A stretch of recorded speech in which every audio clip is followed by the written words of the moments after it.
Olá, paz e a graça do Senhor a todos vocês. Hoje eu estou aqui com um catarinense, natural de Lages, que está em Montenegro há 2 anos, esposo da Márcia, pai do Pedro e da Cauana, o nosso querido pastor Marco Antônio da Silva. Tudo bem, pastor? Tudo bem, olá a todos. É uma alegria, uma honra estar aqui no seu programa hoje. Alegria toda minha, te agradeço desde já pela tua participação, por ter aceitado o nosso convite. Obrigado. Então vamos lá, pastor, me fale um pouco ali da tua trajetória lá no início, o que te trouxe a Montenegro, como é que você veio para cá?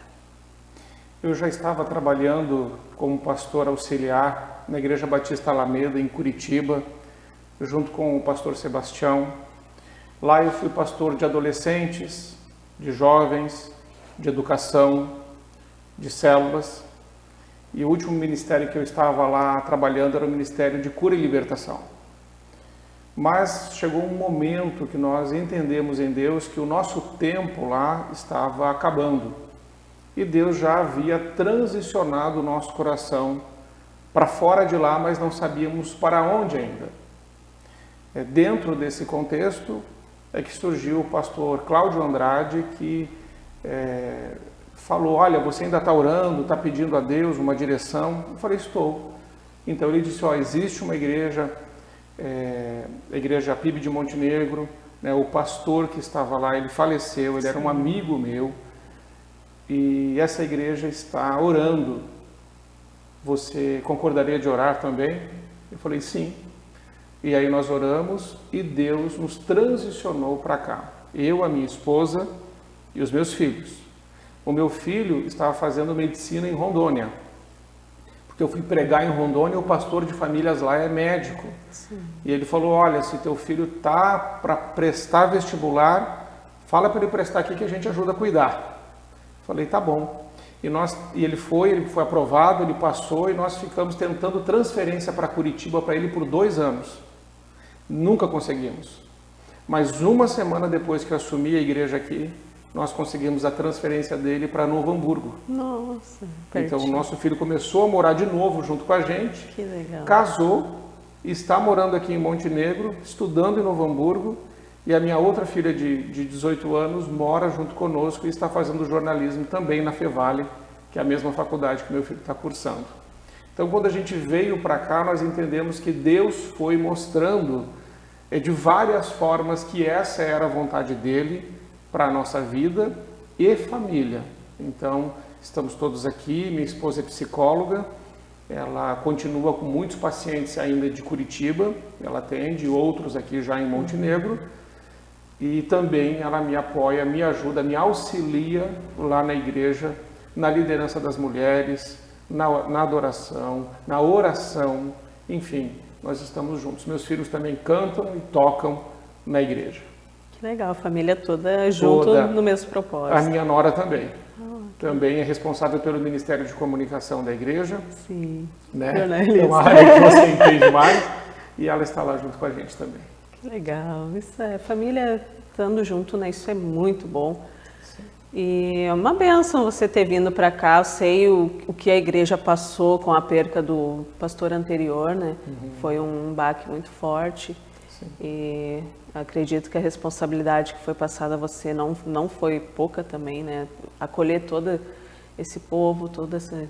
Sim. Mas Deus sabe tudo, né? Sabe tudo. E está te prosperando aqui. Sim, uma igreja muito amorosa, acolhedora, que nos recebeu muito bem, que cuida muito bem de nós. Nossa família está muito feliz de estar aqui em Montenegro, nesta cidade e, sobretudo, nesta igreja. Amém. Coisa boa. E me fala, então, lá do início, como é que tu entrou na estrada cristã, como é que tu recebeu o teu chamado, o que te levou a ser um servo do nosso Senhor? Com 12 anos de idade, eu já havia lido a Bíblia toda. Claro que eu não entendia tudo que eu lia, imagina, né? Mas eu já estava assim com muita fome e sede da palavra de Deus. Fazia muito perguntas aos meus pais são católicos. eles não sabiam responder. Fomos para o padre também, em algumas questões, falava, olha, isso eu não sei dizer para você como é, como não é, são aquelas coisas das crianças. E aí eu fui crescendo, sempre entendendo que Deus tinha esse chamado sacerdotal para mim. Como nasci numa família católica, fiz o seminário católico em Toledo, na denominação católica dos verbitas, Verbo Divino, lá em Toledo. E lá eu fiquei um ano num chamado propedêutico, um tempo de preparação. Depois fui para a PUC de Curitiba, onde fiz filosofia. Mas lá eu conheci a Márcia, que hoje é minha esposa, e entendi que Deus não me chamou só para o sacerdócio, mas também para o matrimônio. Contudo, na Igreja Católica, ou um ou outro. Sim. E aí eu decidi que eu ia casar. Casei, formei a família, mas sempre com aquela inquietação no coração, que não estava completo.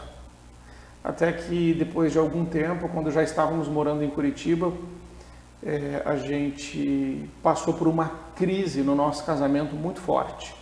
Minha esposa entrou em depressão, eu não estava bem, a nossa família estava vivendo um colapso. O nosso casamento estava à beira de um abismo. Foi nessa hora que uma pessoa falou, olha, existe uma igreja, a Igreja Batista, lá perto da nossa casa, foi onde eu conheci a igreja evangélica, um pastor batista, e uma igreja que nos acolheu, nos amou, e ali é que eu comecei a entender melhor a palavra de Deus. Obviamente que depois fiz o seminário teológico batista na FABAPAR, na Faculdade Batista do Paraná, lá em Curitiba, 4 anos estudando, aprendendo e entendendo quem é Cristo nas Escrituras, enfim, toda a palavra de Deus.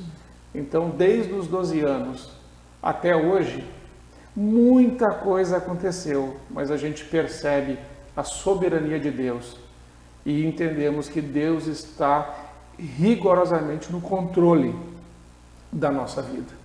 Rigorosamente. Nada que aconteceu foi acaso. Nada que aconteceu foi porque foi circunstancial. Não. Deus tem as rédeas da nossa vida, do universo, nas suas onipotentes mãos. E se estamos aqui porque Ele quer, porque é o centro da vontade dEle. Então nós entendemos que tudo que passamos, tudo nos ajudou, a mim e a minha família, na nossa formação, para hoje poder dar resposta às demandas, né, que se apresentam a nós. Sim. Teve as experiências para te poder saber como lidar agora, né? Exatamente. Quando coisas que acontecem com todos, acontecem com pastores Sim. também. Sim, é verdade. A gente precisa ter a experiência. Sim. Pastor, me fala então sobre o teu chamado. Como que tu recebeu assim, não, hoje eu recebi que eu vou ter que ser pastor, eu vou ter que pastorear, eu vou ter que assumir algo para Deus. Sim. Quando eu entrei, comecei a congregar a Igreja Batista lá em Curitiba, a Igreja Batista Alameda, eu trabalhava como bivocacionado. Eu era professor e também sempre, todos os finais de semana, estava lá com os adolescentes, com os jovens, depois com o Ministério de Educação, e sempre trabalhando e ajudando. Trabalhando e também ajudando na igreja. Mas eu tinha 2 focos. Um era o trabalho e o outro era, digamos assim, o voluntariado na igreja. Os 2 são trabalhos, mas sim, a renda vinha do meu trabalho secular. E eu trabalhei como professor no SESI. Depois de professor no SESI substituto, comecei como professor substituto, me tornei professor efetivo, me tornei diretor do Colégio SESI, depois diretor do Colégio SESI e do Senai. Depois disso, recebi uma proposta do Dom Bosco Internacional para assumir a unidade deles. E foi quando eu recebi essa proposta que eu e minha esposa oramos e Deus deixou muito claro para nós que o meu tempo de trabalho secular acabaria ali. E é dentro desse contexto que eu deixei o meu trabalho secular. A minha renda diminuiu 70%. Sim. Para eu poder assumir como pastor integral, auxiliar, mas integral na igreja. Essa transição foi uma transição difícil no aspecto financeiro. Meus filhos faziam inglês na escola particular, meus filhos estudavam em escola particular, nós tínhamos um padrão de vida, meus filhos foram para a escola pública, as aulas particulares acabaram. Mas isso, como eu te disse antes, não impediu que meu filho passasse em medicina. Sim. Então, para quem nos ouve, às vezes você pensa assim que uma renúncia que Deus pede para um homem, para uma mulher, poderá trazer algum prejuízo. Olha, momentaneamente podemos até pensar assim, mas Deus mostra o que Ele faz e como Ele é fiel com aqueles que obedecem a sua voz, o seu chamado, a sua palavra. Então não existe remorsos, não há lugar para arrependimentos, pelo contrário, hoje nós conseguimos perceber que tudo que temos, que tudo que somos, somos pela graça de Deus. Então eu vejo assim, o meu chamado dessa forma, mas também existem pessoas, creio que estão nos ouvindo e que podem pensar, isso é um chamado para pastor. Não, Deus chama o advogado, Deus chama o médico, Deus chama o jornalista, Deus chama o professor para que atuem nas áreas que estão e aonde estão. Porque um pastor não tem acesso a pessoas que um advogado, que um médico, um engenheiro, um professor tem. Essas pessoas precisam também viver suas vocações, sendo luz desse mundo, sal dessa terra, sendo instrumento de justiça nas mãos de Deus. Nós temos orado muito pela cidade aqui de Montenegro e pelo estado do Rio Grande do Sul. Eu não sei se você que nos ouve sabe, mas o estado do Rio Grande do Sul é o estado com o maior número de suicídios do Brasil. E nós, como igreja, estamos orando para que essas estatísticas mudem e que o estado do Rio Grande do Sul se torne um estado de vida, de alegria, de fé, de amor, de esperança, de paz, um lugar onde Deus está. Nós sabemos também que o nosso estado é o estado com o menor índice de expansão na proclamação do Evangelho. O Evangelho não se expande no Rio Grande do Sul como se expande no Brasil. Por isso nós precisamos continuar pedindo a Deus que a sua santa palavra seja multiplicada na boca de tantos quantos Ele chamou. Por isso que eu falei, se você é médico, advogado, dentista, professor, diarista, zelador, não importa o que você faz, onde você está, você é boca de Deus, um instrumento de Deus. Eu falei do meu chamado, mas Deus tem um chamado para cada um dos seus filhos. Certamente Ele tem um chamado para a sua vida. E nós temos declarado que Montenegro vai crescer, vai florescer na educação, na inovação, na infraestrutura, na saúde, no transporte, na segurança.